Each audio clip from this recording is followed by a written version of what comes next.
Oke, ketemu lagi dengan saya, Rinovia Simanjuntak, dan kita akan lanjutkan diskusi kita tentang simulasi selular otomata, dan kali ini kita akan lihat aplikasinya pada penyebaran api.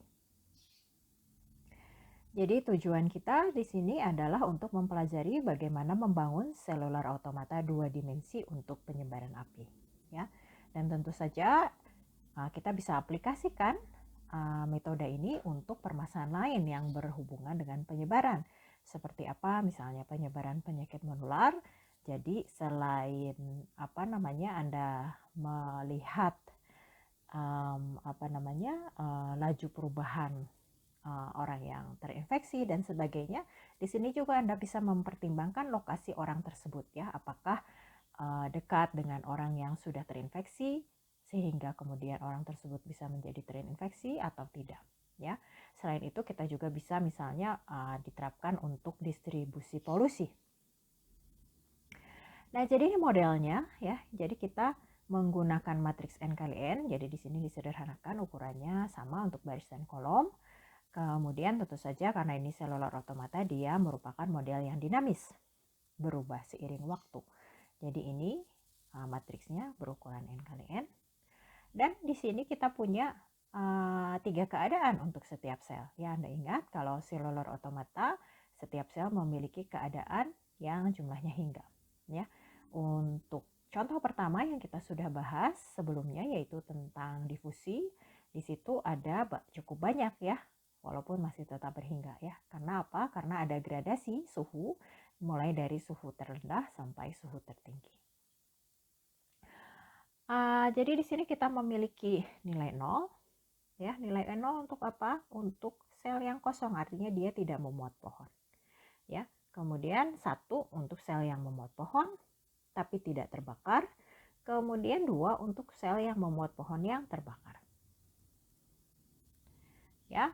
Nah, sekarang kita akan menggunakan ketetangan von Neumann, ya. Jadi kita hanya menggunakan 4 tetangga dari setiap sel. Kemudian digunakan periodic boundary condition, ya. Jadi Anda ingat ini adalah kondisi batas yang ketiga yang melihat kondisi batas di utara berdasarkan sel-sel yang ada di selatan dan yang di timur berdasarkan sel-sel yang ada di barat dan sebaliknya.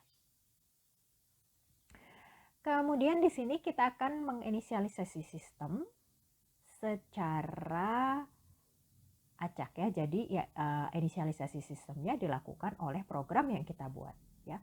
Jadi ini berbeda dengan model sebelumnya di difusi, di mana kita sudah menentukan sel-sel mana saja yang bersifat panas dan sel-sel mana saja yang bersifat dingin, ya. Jadi kita memiliki daftar begitu, ya, koordinat mana yang diisi dengan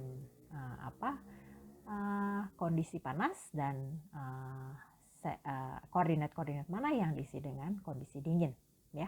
Kalau di sini di model yang ini kita akan membiarkan program kita untuk menginisialisasi sendiri sistemnya, ya.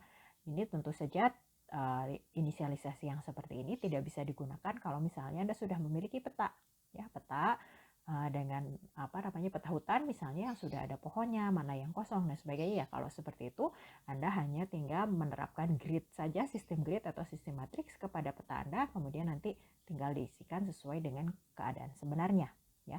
Tapi ini tidak, ya. Dalam hal ini kita mau menginisialisasi sistem secara acak. Jadi akan ada 2 peluang yang terlibat. Peluang yang pertama adalah peluang suatu pohon terletak di dalam sel. Ini kita notasikan dengan prop tree, ya. Jadi ini apa sebenarnya? Ini merupakan kepadatan pohon di awal simulasi, ya. Jadi kalau kita punya matriks 10 kali 10 gitu, ya. Kemudian prop tree kita adalah 0,1, berarti kurang lebih sekitar 10 sel akan terisi oleh pohon, ya. Kemudian prop burning ini adalah peluang suatu pohon akan terbakar jika sel tersebut muat pohon. Ini di awal simulasi tentu saja, ya. Ya, jadi di sini merupakan representasi dari pohon yang terbakar di awal simulasi, ya. Jadi kalau prop burningnya tadi 0,1, ya. Nah, kalau kita misalkan prop burningnya 0,1, berarti dari 10, kira-kira 10 tadi, ya, pohon yang kita miliki di awal simulasi itu kira-kira 1, ya, yang satu yang akan terbakar.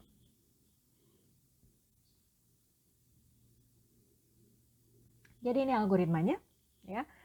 Kita punya matriks n kali n, ya, karena berkaitan dengan peluang kita harus generate random number, ya. Ini random number yang pertama di antara 01 tentu saja. Kalau dia lebih kecil dari prop 3, berarti apa? Berarti akan ada pohon di site tersebut, ya. Jadi apa? Tapi kalau ada pohon, kan ada dua kemungkinan, bisa terbakar, bisa tidak, ya. Berarti kita gunakan peluang yang kedua mengenai terbakarnya pohon tersebut. Artinya kita harus mengenerate random number lagi, ya, untuk dibandingkan dengan peluang yang kedua, yaitu prop burning. Jadi kalau misalnya lebih kecil, tentu saja sel tersebut akan diisi oleh pohon yang terbakar, ya.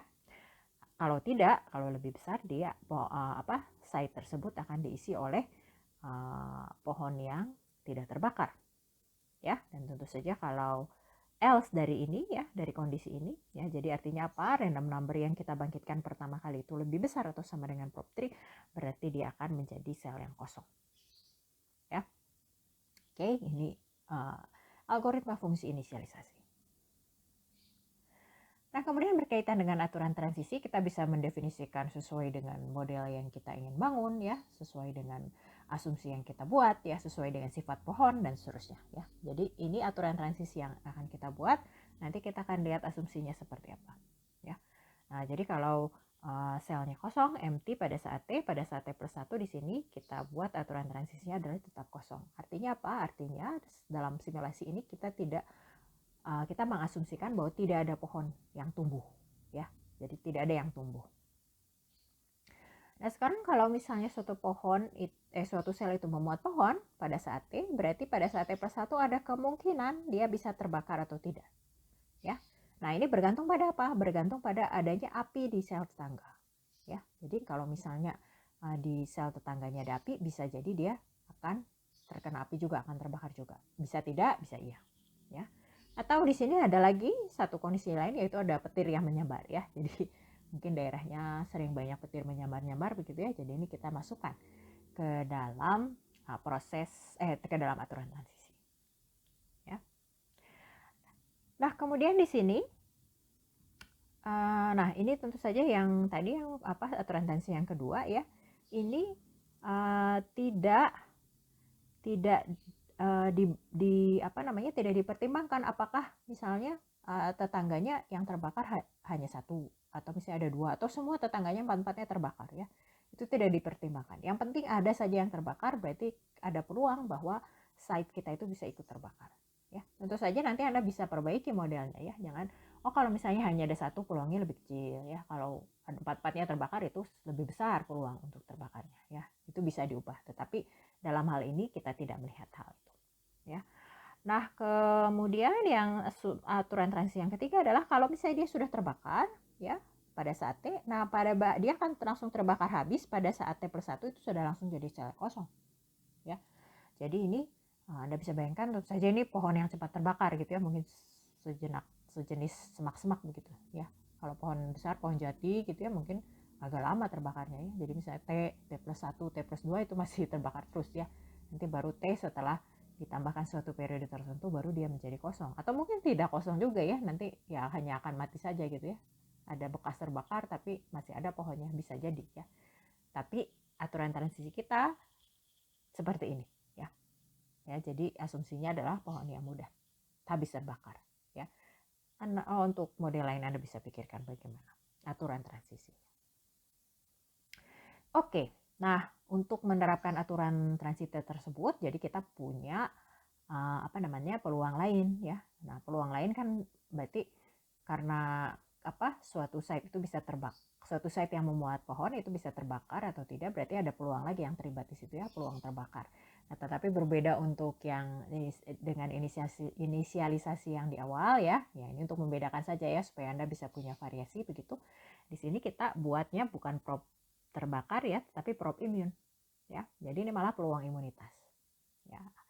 Oke, nanti Anda pikirkan, ya, kalau misalnya penyakit kan Anda punya prop imun gitu. Nah, jadi di sini kalau suatu sel memuat pohon, kemudian terhadap terdapat api yang mengancam pohon tersebut, artinya di salah satu tetangganya atau lebih dari itu ada yang terbakar. Prop immune adalah apa? Peluang pohon tersebut tidak terbakar. Ya, jadi peluang terbakarnya berapa? 1 kurang prop immune. Kemudian ada, nah itu karena tadi ada faktor petir tadi, berarti ada peluang juga ya, peluang petir menyambar suatu sel. Ya, oke. Nah sekarang pohon terbakar itu bisa ada 2 sebab, ya, karena sel tetangga, yang kedua karena ada petir, ya. Nah ini masing-masing akan kita lihat sendiri algoritmanya seperti apa, ya. Yang pertama karena sel tetangga. Ya, berarti kalau karena sel tetangga berarti ada 2 syarat yang harus dipenuhi. Ya, pertama adalah sel tersebut harus sudah memuat pohon. Kalau tidak ada pohonnya apa yang mau terbakar, ya kan? Ya. Yang syarat yang kedua adalah salah satu tetangganya, ya minimal satu tetangganya itu terbakar, ya. Ya, jadi ini, ya. If site is 3 and north east southwest is burning. Ya, itu 2 syarat yang harus dipenuhi. Ya, makanya pakai N. Nah, kemudian ya seperti biasa karena ini melibatkan peluang, kita generate random number, ya. Kemudian kalau random number yang kita generate itu lebih kecil dari prop immune, berarti apa? Berarti dia tahan terhadap api, artinya yang dikeluarkan adalah pohonnya, ya, pohon yang tidak terbakar, ya. Kalau lebih besar, ya berarti sudah melebihi ketahanannya itu ya, jadi dia kemudian menjadi apa namanya, terbakar. Ya, itu proses terbakar, ya, yang mengikuti aturan transisi yang terjadi karena apa? Karena ada sel tetangga yang terbakar. Nah, sekarang kalau petir menyambar bagaimana? Ya, kalau petir menyambar, tentu saja sel tersebut harus disambar oleh petir dulu. Ya, berarti ada peluang tersambar petir. Tapi kalau sudah tersambar petir kan belum tentu terbakar, ya bisa jadi dia tahan, ya. Berarti harus dikalikan dengan apa? Dengan 1 dikurangi prop immune, ya. Karena kita mau melihat terbakarnya. Oke. Jadi algoritmanya bagaimana? Syaratnya hanya ada pohon saja, ya. Kalau ada petir ya tidak tergantung pada tetangga. Jadi syaratnya hanya ada 1 ini. Ya seperti biasa melibatkan peluang, harus generate random number, ya. Kemudian kalau dia lebih kecil daripada apa yang kita sudah hitung ini, berarti akan terbakar. Ya. Oke, kalau tidak terbakar ya tetap pada pohonnya. Oke ya, jadi ini adalah algoritma pada saat kita mau melihat aturan transisi yang kedua. Ya, saya kembali lagi ke aturan transisi. Ya, ini aturan transisi yang kedua yang ini. Yang pertama dan yang terakhir Anda pikirkan algoritmanya seperti apa.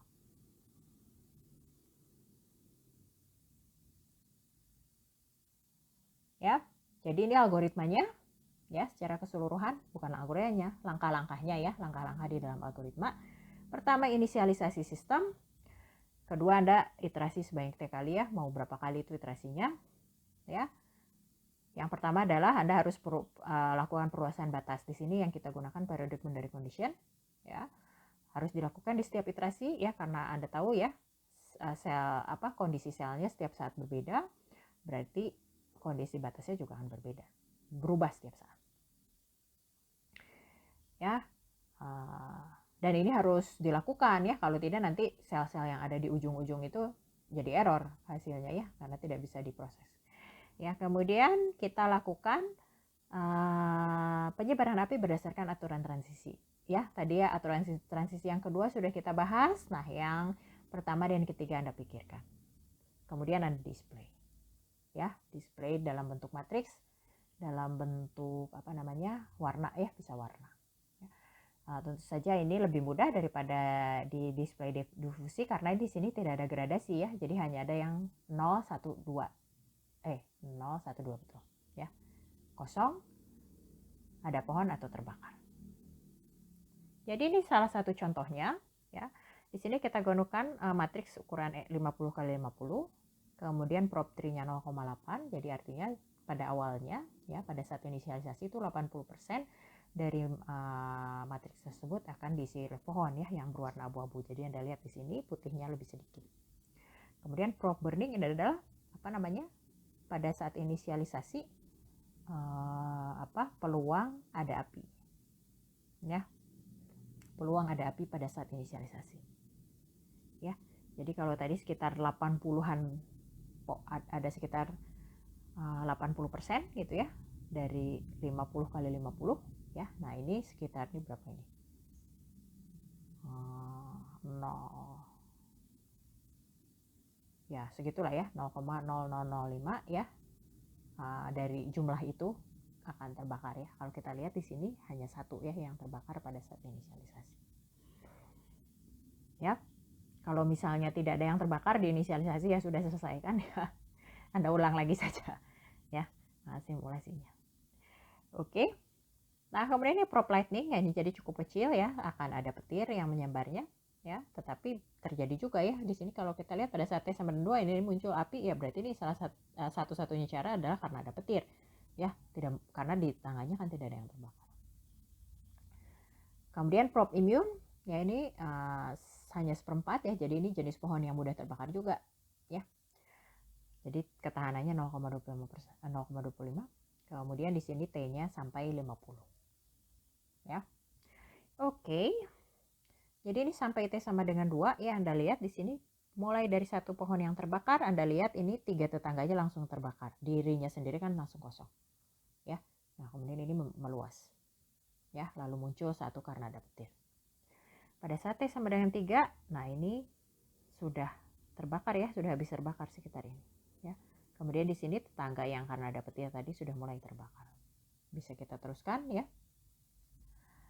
Nah Anda lihat ini sudah semakin meluas ya, dan ini Anda lihat sudah mencapai baris terakhir ya. Karena ini baris terakhir berarti oleh kondisi batas dikopikan ke atas ini ya, karena di batasnya terbakar berarti ada peluang tetangganya terbakar, dan ini memang terbakar di sini ya.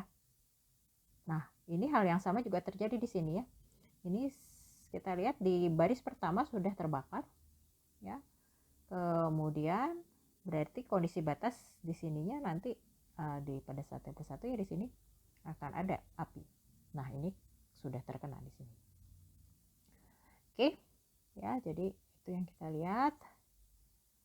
Kemudian ini pada saat T sama 17 ya, pada saat T50 Anda bisa bayangkan tentu saja sudah cukup banyak pohon yang terbakar ya, T950. Ini sudah kosong ya, habis terbakar. Ini kita lihat di tengah sini ada beberapa yang selamat ya di dalam rongkon ini. Ini juga ada 2, 3 mungkin yang selamat. Oke. Ya, jadi itu bagaimana kita menerapkan simulasi selular automata 2 dimensi untuk memodelkan penyebaran api. Ya. Ya, silahkan Anda pikirkan lebih jauh bagaimana membuat algoritma untuk aturan transisi yang tadi belum kita bahas. Kemudian bagaimana Anda menerapkan itu untuk matriks ya, karena ini kan semua dilakukan di matriks ya. Dan menggabungkan semua fungsi yang Anda punya untuk satu algoritma yang tadi langkah-langkahnya sudah kita diskusikan. Oke, saya kira itu saja. Terima kasih atas perhatiannya. Sampai ketemu lagi di video-video berikutnya.